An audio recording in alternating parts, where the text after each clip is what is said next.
بسم الله الرحمن الرحیم. حامد و مصلیه. محترمین، یو محترم رور دا پوښتنه کړې ده چې د غوټو بول ځای چې کوم ویښتان وي آیا هغه هم صفا کول ضروري دي؟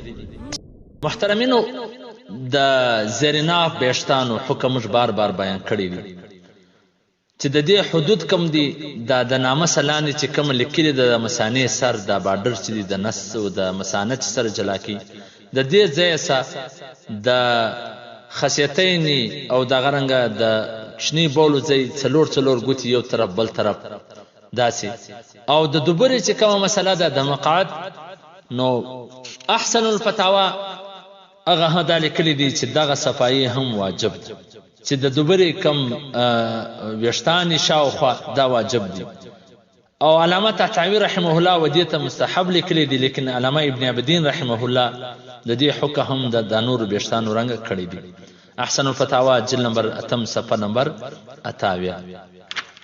او دا غرنګ مشهور قول دا دی چې دا د نور زریناب ویښتانو په حکم کې نه دی، لیکن فقهای کرامو دغه د نجاست د مشتدول د وجه هغه هم د دې صفایي او لا بهتره ګڼلې ده. علامه شامی رحمه الله ډیر په تاکید سره دا ویلي دي. فتاوا شامی جلد نمبر 2 صفحه نمبر 418. نو محترمینو، د مقعد د دوبرې د غټو بولو ځای ویښتان چې څومره ستا په وسه یي د نجاست ځای شاو مخ سیډونه دا باید هم ورسره صفا کول سي.